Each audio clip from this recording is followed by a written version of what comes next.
Hello everyone, this is Dragyn again, back in the Dragon stand. Pull up a seat and choose a drink of your choice. Everything's on the table for you. We are going into another topic for this podcast episode, and it's an interesting one, kind of a fun little one-off. It is me reading to you all my bucket list. Yes, the things that I think would be really cool to do with my life eventually, one day, 1 year, one lifetime. And I will explain each one and why I would like to do it. There's some weird ones, there's some serious ones, and there's just, the typicals that are on there. So, yeah. When you're doing this, this is a little bit of a practice of vulnerability, so maybe, hopefully, be proud of me somewhere out there. Thank you. So I'm going to start with the very first one. Now this one, I think would be interesting, using my interesting brain that has been brought to my attention. Is really great at being creative on the spot, especially in the middle of a class where you thought you were prepared for your learners doing D&D things, but you weren't. So I think it'd be interesting to actually write a book in my life. I didn't really even think about doing this really until I was talking to my therapist about just needing creative outlets and how D&D does that for me, as well as this podcast, playing games, recording games, writing, journaling, planning, all these things. And then she was like, you know what, you have a very interesting outlook on a lot of different things. It'd be interesting if you could transform some of the things that you are or would like to be into a character and write a story or a book about it. And I was like, yes, ideas. So that is potentially a thing I will do in my life. Not sure what style it'll take place in. It could be fantasy, because that's my heart in reading and literature. Could be a little bit of fiction. Maybe an autobiography. Who knows? In this life, it might be an interesting autobiography if I actually get to do all these things that are on my list. So who knows? It could be in any one of those three styles. So writing a book is on this list. Now these, by the way, are in no particular order. They're kind of just, if I thought about it, I wrote it. Do with that information as you will. So writing a book, that is there. That is on this list. Next is I would like to go somewhere in the world. Maybe a zoo, a country, a place, anywhere really that would let me do this. And I would like to hold a red panda. I have always been too young when I went to the zoo to hold a koala or anything like that. But, I think if I get to hold a red panda, it would make me really happy in my life, because they're cute. They're one of my favorite animals in the world. They look really fluffy and cuddly, and I know they have sharp claws, but what's a few scratches if you get to hold a cuddly, cute little rare red panda? You're so cute. And that's really the only reason why that's on my list, is because they're cute and I think they're fluffy, and I would like a hug from a red panda. I would like a hug from anyone right now in my life. But anyway, red panda. Yes. Holding it, petting it, and then letting it go when it starts to hurt. There you go.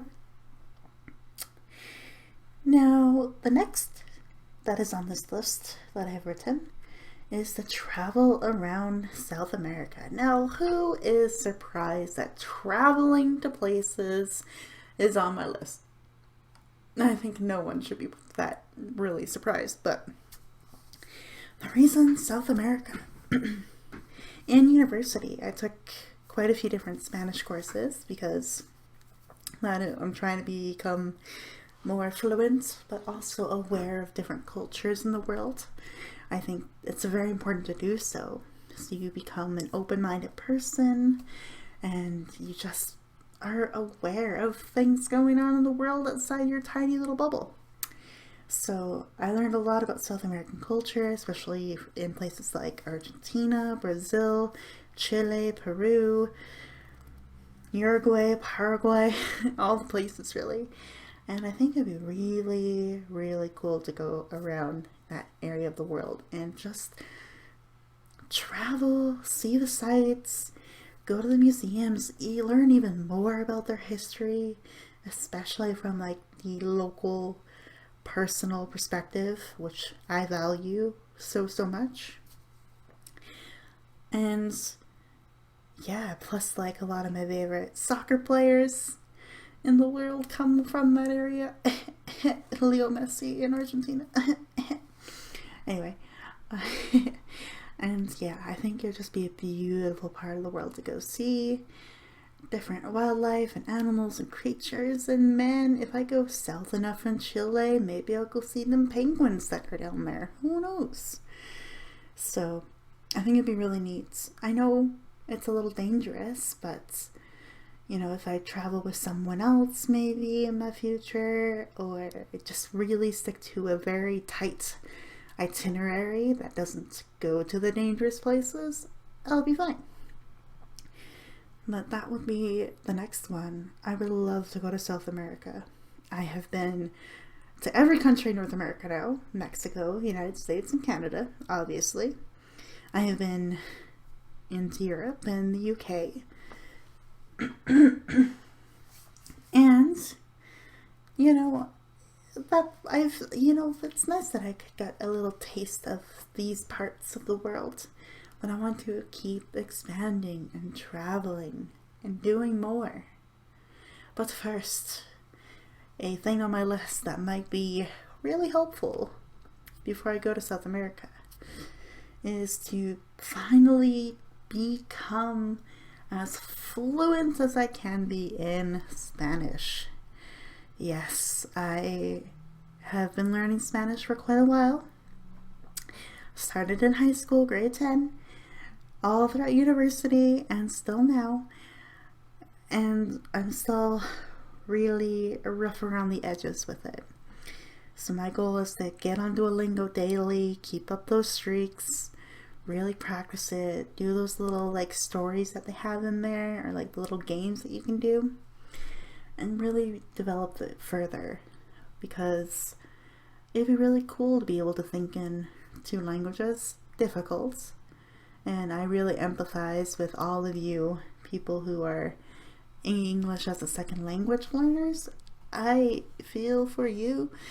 My brain hurts when I try to do it for Spanish, so I feel you, I understand you.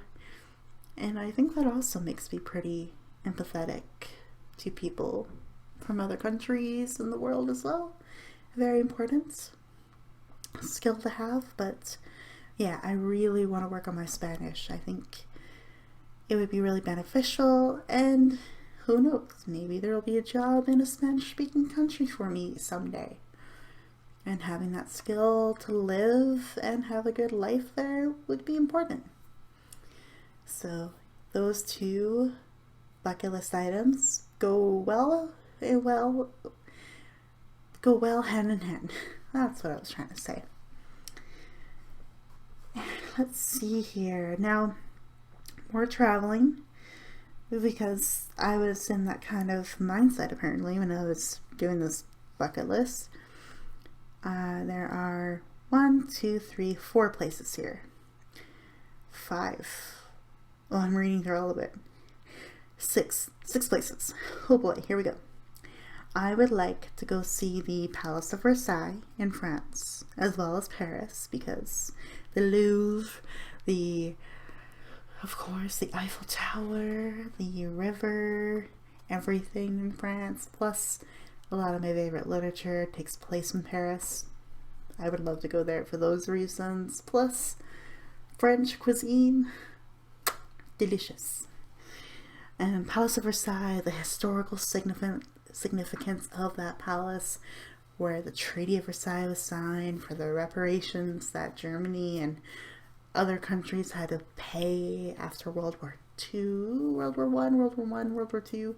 The history's a little rough around the edges right now, but imagine just standing there and realizing all of these figures from other countries meeting together to figure out what should Germany do to pay us back. They started it, well, they and others started this big war. We were defending ourselves. We have suffered. What are they going to do to help us? Because they did it. I think just being there would feel like the weight, the weight of that on your shoulders quite a bit. At least for me. So Versailles there. I'd also like to go to Vienna, Austria. Again, for a historical context reason. I am a very big nerd, but the Habsburg family, Prince Franz Ferdinand was assassinated in Vienna, kind of the beginning, the powder keg that started off World War One. I think, again, just having that big, moments, just being in Vienna and, going through the museums and the history and how they portrayed that big event, I think would be very fascinating to me. The other places here, it looks like I have Thailand, Japan, and Korea. I would say China too as well. Now, why these places? I just hear so much about it. I see, in China I've been learning a lot about their history through VIP Kid, which is a teaching platform that I occasionally teach on whenever I get bookings and students and things like that. And I teach kids from China English, basically. So in that platform, they have the Hutong, which is the kind of community part of the program, where you get to talk in forums and answer questions, read through information, and get little tokens that you can redeem later on for things. So in that, you learn a lot about China's history, the landscaping, the industry, all that kind of stuff. And it's really interesting. So to go to some of the places I've learned about would be really cool. Plus I love Chinese food. And to go to China and have proper Chinese food instead of the North American or European version of it, I think would be really good. I mean, the same thing with Japan, but also I'm a big anime fan. I like the history and learning about the history of Japan too. It's fascinating, the samurai, how it was pretty isolated from the world for such a long time. Just going there and experiencing that would be amazing. Plus, heck yes, I will see all the Pokemon things. Absolutely. I'd also want to go to where the atomic bomb fell. Again, historical reason. Go there, Hiroshima. Experience it, feel the weight of it, really appreciate the personal perspective of that event would be really big for me too. And also to read about their portrayal and their perspective of Pearl Harbor. I think that would be absolutely fascinating and could connect the dots a little bit for me in that historical event, because we get the American view quite often in many cases, but not so much the Japanese perspective. So again, opening my worldview and understanding of these events in a better way and in a very in-person, personal context would be super important. Korea seems like the coolest place, like South Korea. Every time I look up Seoul or anywhere down in South Korea, it just seems really, really neat. And the architecture in some of these places look beautiful. It would be really cool to go to Korea. Just saying. And again, food. I love me some Korean barbecue. So to see what their Korean barbecue is really like in Korea would be neat. I would like that very much. Now, Thailand. Why Thailand? I don't have an answer, really. It just seems like a unique place. I don't know a lot about it, so what better way to learn about a place than just to go there? And I'm actually a little jealous of my friend Julia right now, or Julie, because she just got a job there and is moving to Thailand. So I will be able to learn through her about what it's like and how she's experiencing things, what she thinks about the culture. So I would love to go there. Plus, elephants? Yeah, I don't know. That's my understanding, is that there's elephants in Thailand. That's it. So, again, traveling to expand my worldview and perspective of the world is a huge goal of mine. And going to all these places would definitely do that if you can understand where I'm coming from and why I want to do it. Next. Now this one could be achievable in the next couple of years, which I'm really excited about. And that is to get my permanent Alberta teaching certificate. So when I graduated the U of A and got my teaching certificate then, it was called a interim professional teaching certificate, which means you have to teach for a certain period of time and be in good standing for that entire time in order to get your permanent teaching certificate. The difference between the two: the interim teaching certificate expires after every couple years or so, whereas the professional one, you don't have to renew it every couple of years. You can, I think it's every 5 to 10 years, something like that. So I think that would be very valuable to me, very important, especially if I will be traveling and working abroad maybe again soon. Hopefully. Who knows? So that would be something in the near future, knock on wood. And it leads to the next goal, or the next item on my bucket list quite well, is to accept another teaching position and contract with a school board or school directly. Very specific one, but let me get into that a little bit. When I went to the UK to teach, I went through an agency and they did the contract work for me between the schools, got me my position. It was a really good, like a middleman, I guess, between me and the employment. However, there wasn't a lot of support in this particular situation. My role was changed frequently. You guys have heard me talk about that quite a bit. And it wasn't a really good experience. And the one thing that other colleagues and teachers have told me while I was there in the UK is to try to apply to a school directly. Skip the middleman, skip having that potential support system, and just go right to the source. Because that way you can advocate for yourself easily. You feel like you can as well. And if you do well and you feel supported, you can ask for help, all these things. But it could lead to a permanent role. So that would be something I would like to do soon. And I'm looking towards it very, very soon, actually. Because next month, the local school board here is opening jobs. I think it's across like a weekend. They're doing like a big job fair weekend.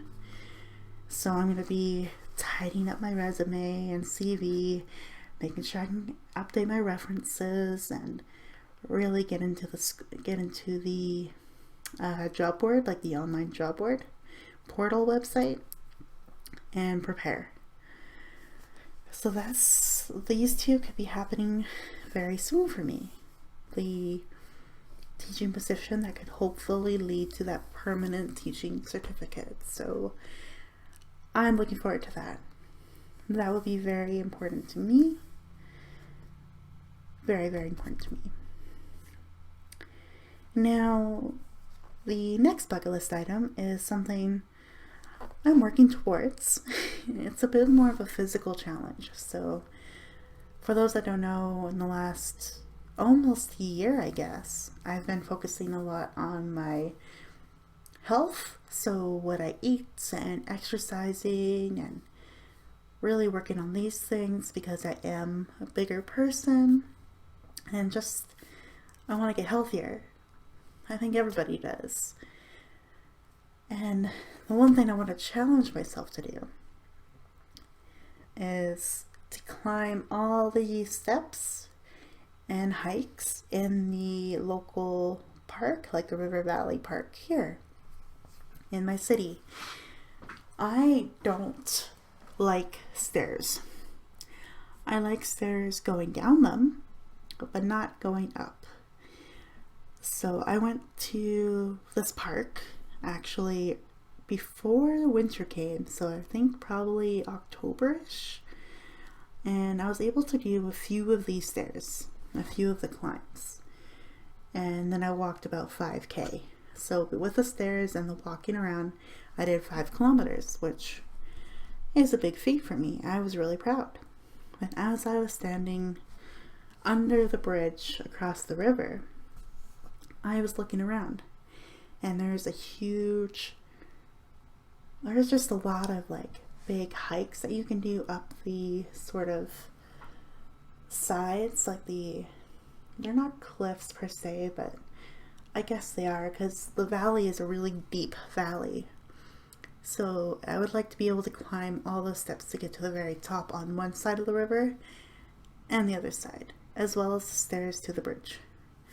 So I think that'll be a nice physical challenge to work towards, and maybe the end of 2021, that could be a feat. So again, as you can see, there's some immediate bucket list items on here, as well as some futuristic ones that are a little far off. I can just taste it or touch it just barely, but it'll take a while to get there.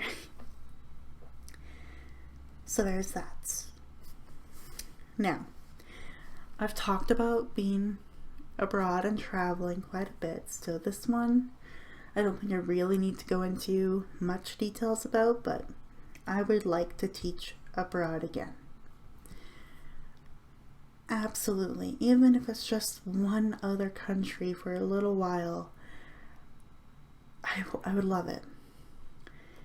Now, I actually do have connections still to this day where I could go back to the UK if I would like, or Australia, New Zealand, and Spain. So those could be potential options for me for jobs. And of course, and the Bahamas. So I have connections there that, once the pandemic slows down and maybe after I get that permanent teaching certificate, I can reach out and ask them about openings again.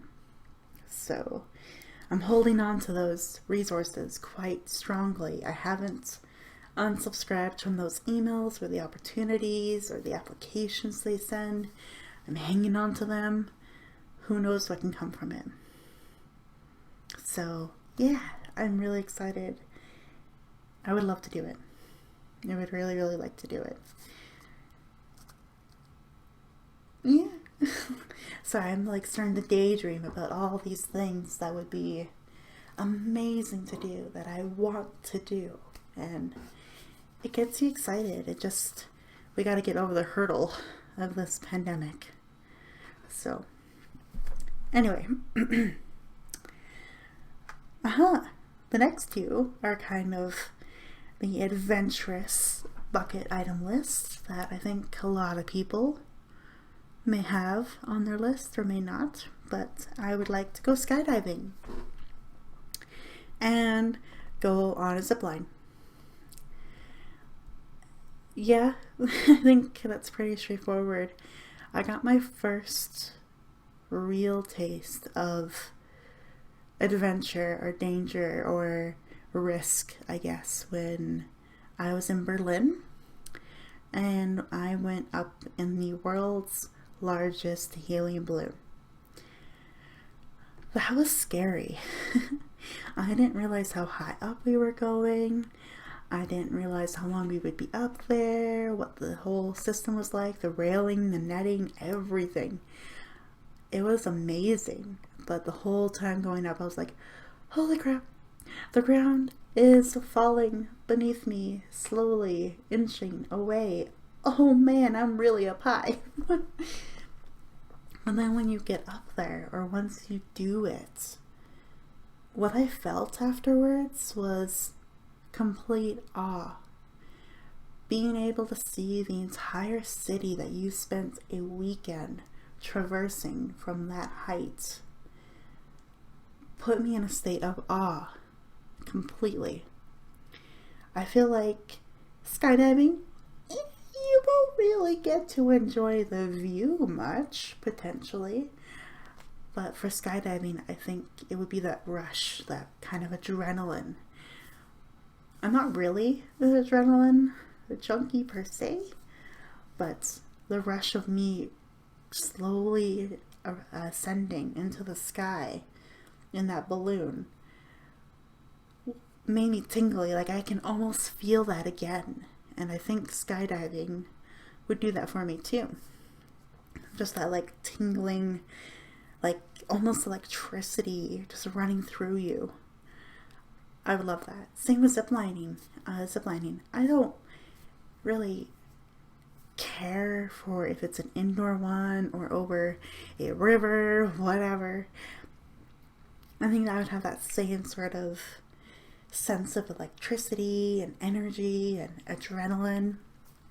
Oh, with ziplining, if I remember to keep my eyes open, I think you can see really some amazing sights and views depending on where you zipline or what you're ziplining over. So there's those two. A little bit more of adrenaline push and adrenaline rush there, but it's important to me. Yeah. The next two are a little more financial. We have to have financial goals at times, right? And one of them, I think this should be everybody's goal if you've been to university or college and you had to take out a loan, is to pay off that student loan debt. Oh, one day, man, it'd be so nice just to finally see a zero, that you owe your government $0. We're working towards that very slowly but surely. I'm currently dropping a significant amount per month. I may have to change it. And my sister and I are going to look at it actually, I think next week-ish. But yeah, as soon as I get that cleared, whew, that will feel really, really good. Absolutely. Especially because I've done so much already with my degree that to finally pay off the debt that got me the degree will just be an extra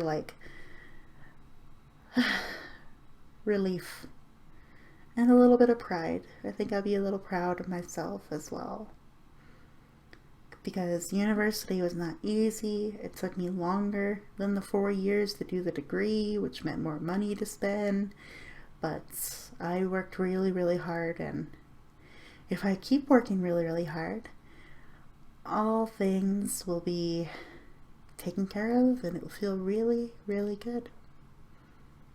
Yeah. The next one is to get my own place, whether that's having a house or be able to rent somewhere on my own completely, where I don't have to have a roommate or share places or share with people. Just to be able to live somewhere on my own completely, I think would be such a cool thing to do, and you could really learn a lot about yourself, I think, if you were able to do that. Now, I, of course, have had roommates now for a couple of years. I now have a roommate and my sister that I'm living with. And it's not awful, it's not terrible, but I think just to finally have somewhere that you can say is all yours and you can do whatever you want with it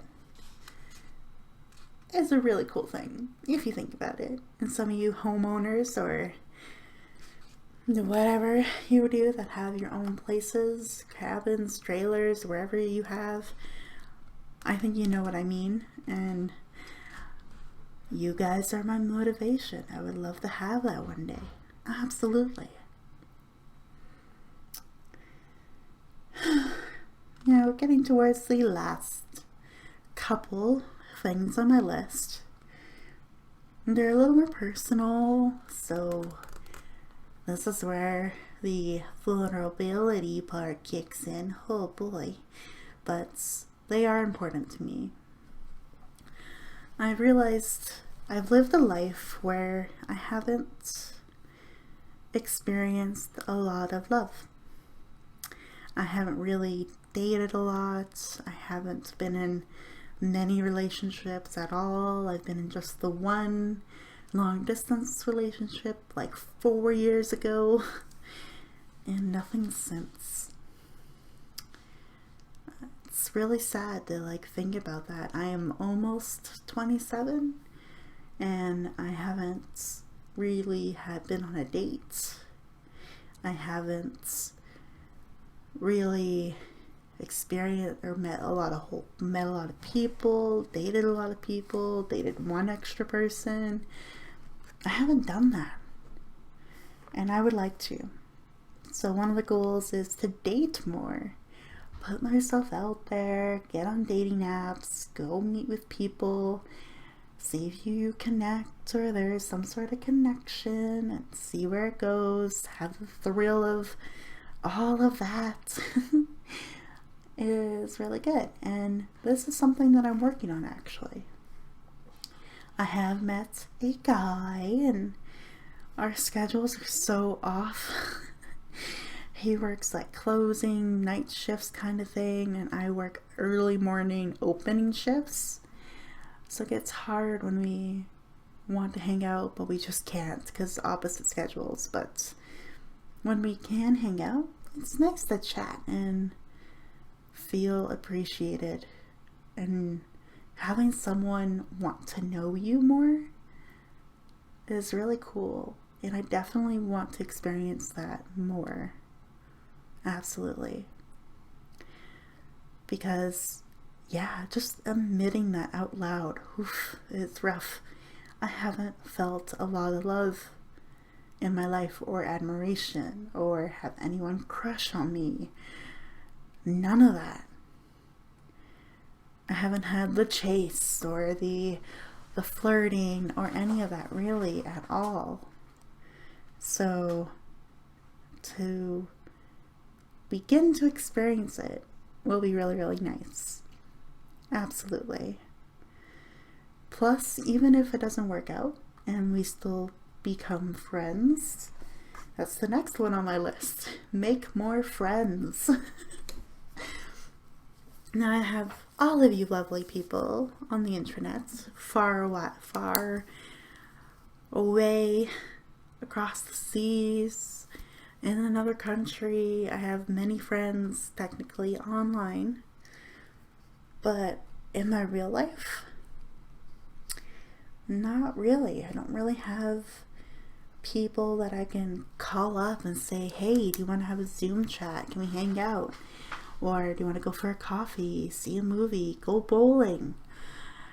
I don't have that either. So even if dating doesn't turn into anything romantic or intimate, maybe some more friends can come out of it and I can have a social life outside of the internet and in a rectangle screen.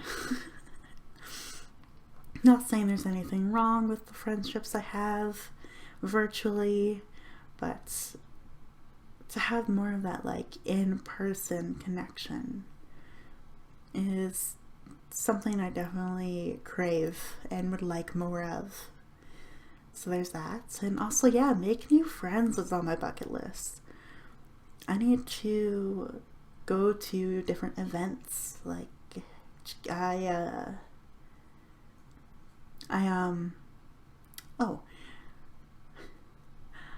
I even have signed up to receive notifications of events near me from Eventbrite and Ticketmaster, so then I can keep an eye out for things that I'm interested in. Hopefully I'm available to go to, and see who I can meet. I have a lot of interest that I'm slowly learning and discovering, thanks to help impartially with my therapist, but also just practicing these things of like, what do I want to do? And actually having an answer for that question. And having friends and going to places that you want to do, you'll meet people who want to do those things too. Who would have thought that that is a thing?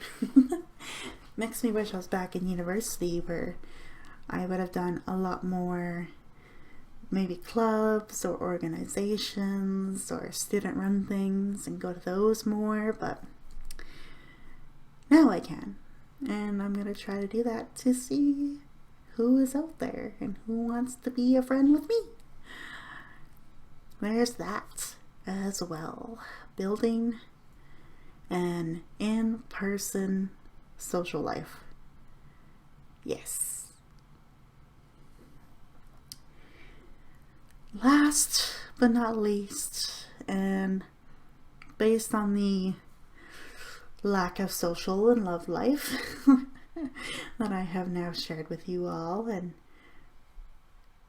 yeah, my life is interesting and a little bit of solitude lately, but the last thing that I have on my list here is to fall in love. Now, isn't that typical?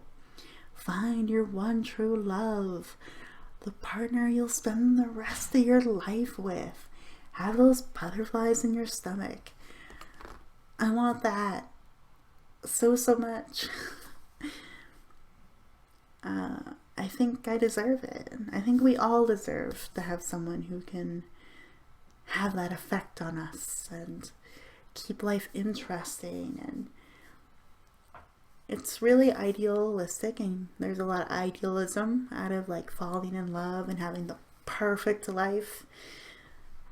But for me, I don't even want perfect. I just want someone that I can be with, I feel loved and appreciated with. We can argue and fight, but there's always something there to work through, and then we can work through it together. Like, I don't know, I just want that experience. I haven't had a lot of that modeled for me either in my life, and you know, it's time that I get it. I find it for myself. So we'll see what happens out of dating apps and going to social events and things when this whole pandemic is over. There will be someone out there for me, and who knows, it could be maybe in Vienna or Versailles or Thailand or Spain or New Zealand, who knows, but there is still hope, a little bit of hope in me that I will find a person for me, and hopefully that person is also looking for someone like me. Yeah. Oh, that was a bucket list. That was definitely, I didn't realize how many items I had on my list there. Ooh. Hi.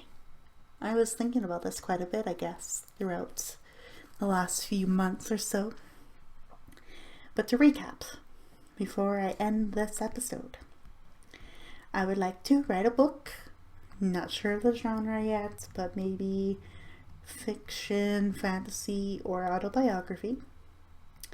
I want to hold and hug a red panda somewhere. That would be really nice and cute. I'd like to travel a lot, and the places are South America, just all over South America, every country.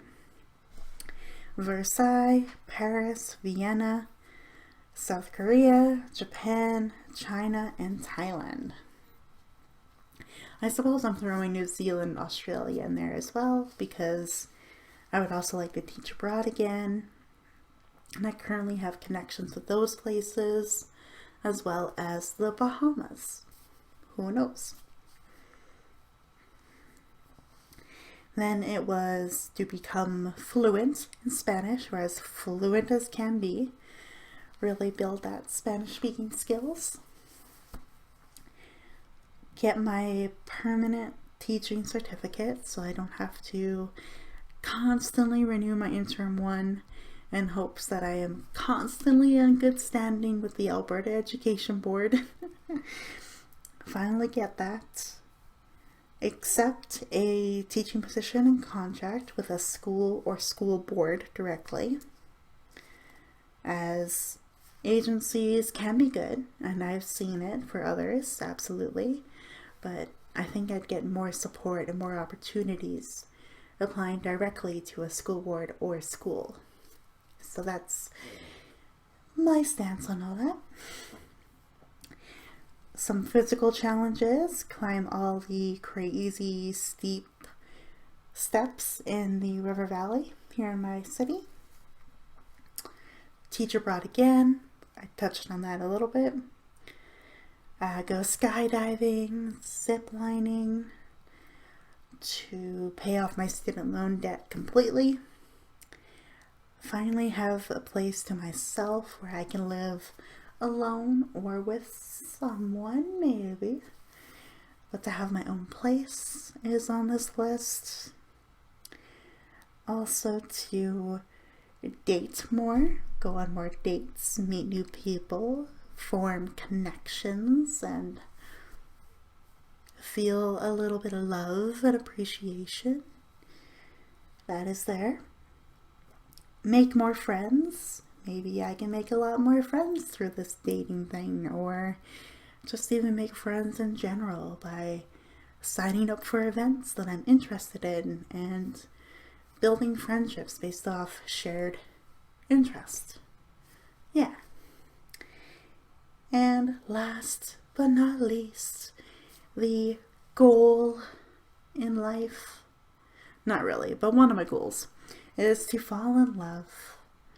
To have that butterflies in your stomach, hard eyes, like lost in thought, feel like you're on cloud 9 kind of romance and love. Yeah. Whew, that was a lot. I'm going to be ending it there though, so I'm curious. You don't have to share your entire bucket list with me. My goodness, guys.